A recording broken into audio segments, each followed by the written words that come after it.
Welcome back to California Botanic Garden, where we're going to see some beautiful hummingbirds, flowers, cute animals, and even more. Hi, and welcome back to my channel, California Garden Goddess. I'm your hostess, Anna, and today we're at the gorgeous California Botanic Garden in Claremont, California. It is absolutely beautiful and breathtaking here today. As you can see, there are wildflowers blooming behind me. This is a kind of lupine, the silver bush lupine, as well as another kind of yellow flower that I need to identify. But oh my gosh, there's so much blooming here that it's hard for me to recognize everything. We had a bunch of rain this year, and it's been absolutely incredible for wildflowers in certain areas, but in certain areas there have been um, overtaken by weeds, that kind of thing. Here at California Botanic Garden, they really make sure that they just are keeping native plants in here and there are not a lot of weeds. So it's absolutely beautiful and gorgeous. I'm doing the loop trail today, so come along with me as we explore this beautiful garden. So we're about to pass one of the most spectacular blooms of the entire garden, and I found this right just inside the entrance. It was so beautiful. This is called Perry's bear grass, I believe, and look how beautiful that flower is. So intricate and just gorgeous. And now we're going to be passing some black sage, which is really beautiful. I started some from cuttings, and I'm excited to be adding some of this to my own garden soon. So there's some black sage on the left, and then I think that might be some purple sage over on the left as well as we walk by. But we're going to pass by some nice, gorgeous desert plants such as the prickly pear cactus. Prickly pear is really interesting, and I think that it's one of those things that once you have it in your garden, you can really, really have it spread pretty far because of the way it reproduces. It will reproduce via the seed or the prickly pear, and then it also reproduces if any of those petals fall off, those will form a whole new cactus. So as you can tell, once you have like one in an area, they really start to spread. Okay, cute alert. You're about to see the best part of the entire day, at least for me, was seeing these hummingbirds visit this water fountain. I got the slow motion so you can see just like what goes into their bathing. And hummingbirds are so cool because just like everything else that they do it fast. Oh, look, a house finch showed up. So yeah, look how much bigger the house finch is than the hummingbird. And, they're just going to decide to just try to get along, really, because the hummingbird really, really wants to take a bath. Isn't it so cute? Now, these two hummingbirds are kind of having a little disagreement about like who gets the bath or not. And it's really, really cute just to watch and just see these little hummingbirds as they do their little battles. I mean, this is one of the things I remember as a kid watching my grandmother's hummingbirds. Look at that one that's up there. Look at him go. See how they kind of like maneuver in?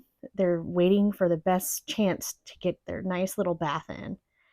And I just love these birds. I gotta tell you, they're so cute. Look at how adorable these guys are.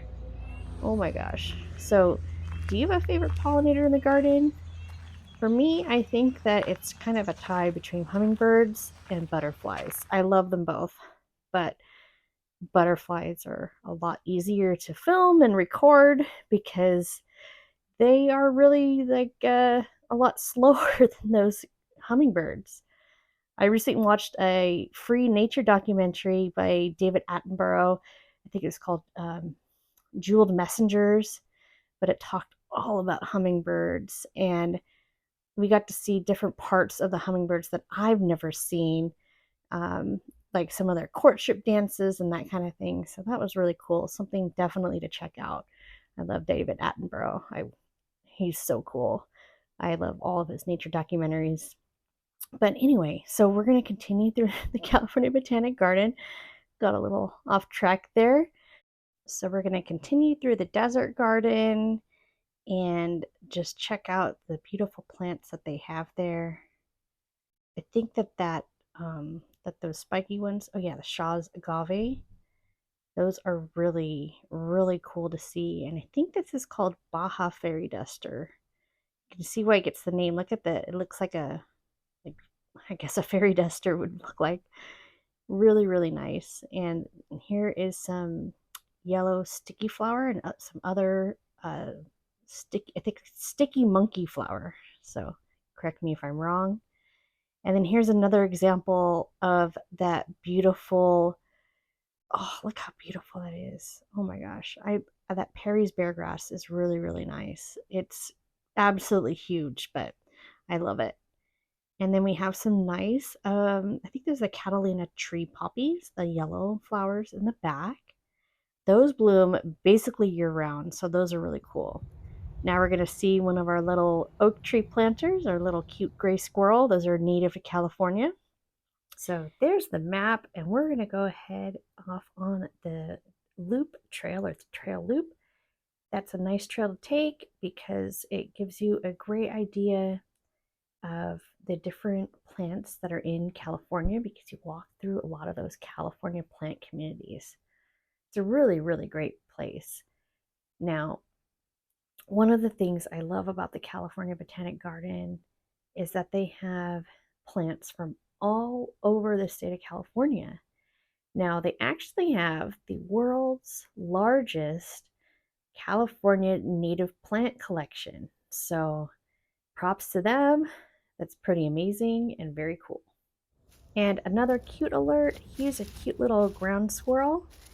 Now, these are also native to California. Some people may not like these kinds of squirrels because they can be a little bit destructive if they get into your yard, but it's nice seeing them out here at the California Botanic Garden. We're passing some California lilac or ceanothus. That was that blue flower on the left. But now we're getting close to the majestic oak tree that they have at the California Botanic Garden. I love this huge tree. I always like to stop by and kind of pay my respects to it because it is so much older than any of us will ever be, and it'll probably be there a lot longer than any of us will be around either. So that's one of the really cool things about trees, and I love seeing the giant majestic trees like that. Now we're going to continue on the loop trail. They recently repaved this. Not sure exactly when, but definitely within the last like few months or so. So it's a really nice paved trail to take. And if you feel so inclined, you can take any one of a number, probably dozens, I don't know, maybe 100 different dirt trails through this botanic garden. So there's really always something new to see, always new blooms. There are always new blooms. There are always new paths that you can take that you haven't taken before. And here's another cute little ground squirrel. Now, this one, I was a little bit concerned that he wouldn't let me walk by him, but he did eventually let me walk past him. And as we continue through the garden, we're going to see some beautiful sunflowers. I think those are the bush sunflowers. And those are really nice to add a nice pop of yellow into your yard. They also will help attract birds to your yard because of the seeds. So those are something to think about if you want birds in your yard. Now that's a penstemon. I think that's the the BOP Margarita penstemon. I could be wrong about that, but there are many, many different kinds of penstemon, and a lot of those are native to California, which is nice. Now we're walking through the bay laurels. Now, something that I recently learned, it's always something that you learn in gardening. Bay laurels are just like sweet bay. So that's where you can have those and use those bay laurel leaves in your cooking. So that's pretty cool. This is conifer country that we're entering, and we're going to see some of these plants that actually, these are maybe considered weeds, but I have some of these growing in my yard and I actually like them a lot. So, anyway, a weed is only a weed if you don't want it in your garden, right? Now, I really liked seeing how the plants I think that's another kind of, island morning glory and just how it took over that tree. I think that's really cool how nature reclaims something like that. And it shows you the importance of leaving dead trees in a forest or any other area because it's always potential for new life. I think that's deer grass right there. I could be wrong about that, but correct me if I'm wrong. Like I've said before, if you know that I've said the plant wrong, you know, I I've been around native plants for quite a while now, but there's always something new to learn about plants. And I think that's one of the reasons why I love gardening so much because I love learning. Oh, look at how beautiful the yellow flowers. I'm not sure if those are goldfields or not. Might be goldfields. And then you have some beautiful the penstemon in front. I love that contrast in color. It's very, very beautiful. Speaking of the penstemon, I bought some of it myself recently. I actually found it at Home Depot. Very, very surprised to find it at Home Depot. But if you like those colors of the penstemon, um, you can. I found that at Home Depot in Southern California, so it was really, really surprising. Now, this next animal you may not consider cute, but I love little lizards and how important they are for the garden. They will eat a lot of your pests and really, really are helpful in the garden. Look at this lupine, sage, bush sunflower, all across from each other. It's a pollinator's paradise. And California Botanic Garden is one of those places where you are going to see pollinators. I almost guarantee seeing a few pollinators, especially on a sunny day. One thing I learned about hummingbirds is that they were first, when they when they first came about, it was actually because the insects would be too cold to reach some of these mountain flowers. So hummingbirds developed in order to take care of that. So we're walking through more of that loop trail, and look how beautiful it is next to the trail. I love seeing the last of the western redbuds bloom. They are so beautiful, and now they're developing these nice heart-shaped leaves. It's just a gorgeous, gorgeous tree. I didn't find one that was really big enough to add to my yard as a tree this year, so I am going to try to add one, but here's another gray squirrel. I really love seeing all the squirrels and as well as all the flowers. It's just really nice to see the wildlife. Now, I'm not sure why these plants are covered. I didn't see anybody around to ask. If you think that you know, chime in down below because I was really curious about why those plants were covered. This was back in April, so I didn't think it was too cold. Maybe it was going to rain. It looked like it was going to rain a lot of this day, so maybe that's why maybe they were covered from the rain. I'm not really sure. It could be pests. It could be a number of different things. Heat. So, yeah, I'm not sure what it is, but those plants were covered. And as we continue along, we're going to see a lot of wildflowers blooming on the side. And then that beautiful silver bush lupine. Look at how gorgeous that is. I love seeing the bumblebees. Bumblebees are my favorite. And I keep saying that. I guess they're one of my favorites. This next tree was absolutely huge. It's called a boojum tree. Apologize for mispronouncing that, but look how big it is. I'm not sure how tall it was, but it definitely towered over everything in that area. Now we're going to see another bumblebee. Like I said, one of my favorites. Some more ceanothus on the left. Oh, I love ceanothus. Now, most of the ceanothus, like I have a feeling it's probably not blooming anymore. This is back in April. So don't be disappointed if you don't see it right now, but it'll be back next year, blooming its head off. And, another bumblebee. As we walk through, we're going to take a quick glance at the oak grove. I didn't have time to walk through everywhere I wanted to go, but that's usually how it is when I go to the California Botanic Garden because it's huge and you could walk around forever and still not see everything that is blooming there. So that's some nice hummingbird sage. I really like how that is. And then those are windy coral bells on the right. Those are really, really pretty and bloom for a long time. So, yep, we're about to head in and see some more beautiful flowers. Now, look at these beautiful butterfly sculptures. You will probably see some real butterflies too if you go, especially if you go on a sunny day. I really like how they did that apricot mallow.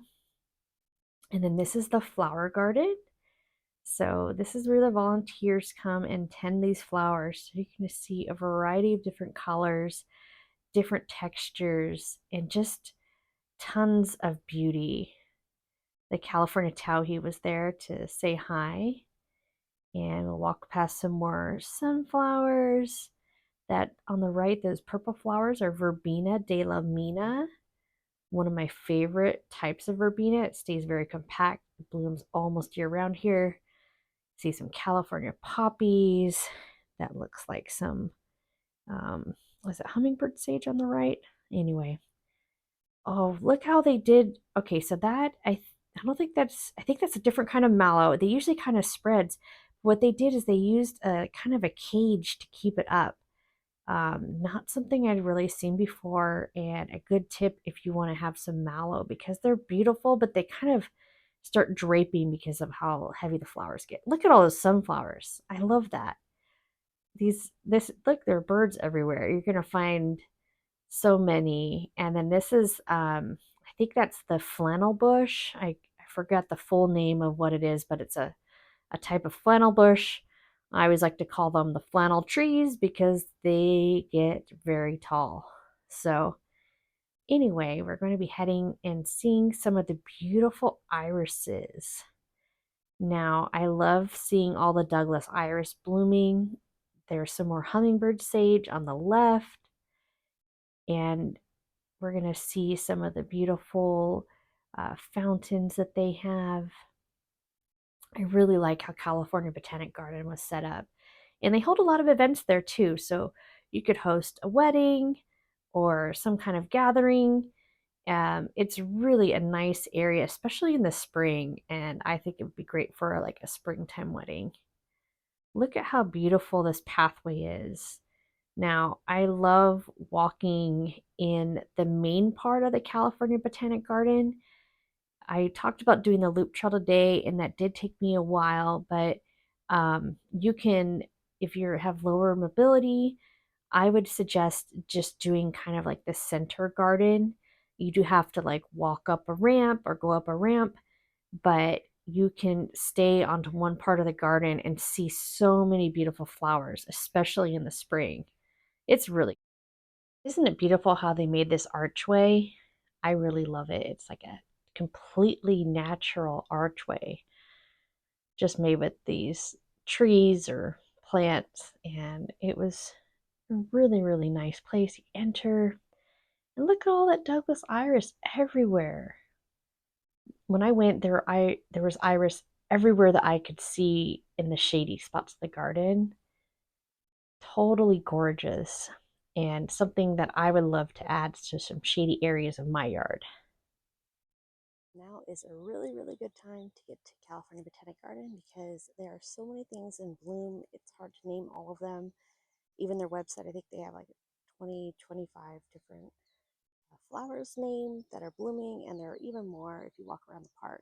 And it's the garden, sorry. It's so beautiful right now, and I highly recommend that you come during the weekdays. But even on the weekend, it's probably not going to be super crowded because the park there, the garden is really, really big. So, yeah, this is definitely a great place to visit if you're in Southern California. And yeah, beautiful native gardens. And I just love this blue flax and California poppy. See, note this that you can see behind me. Absolutely gorgeous. Thank you so much for watching, and I really appreciate each and every one of you and your support. If you haven't subscribed to my channel already, please consider doing so. It's just a small gesture, but it really helps my channel out so much, and I appreciate it. If you like this garden tour, we're going to be touring many more gardens in the week ahead, so stay tuned for one garden a day through Memorial Day. See you in the next video. Bye.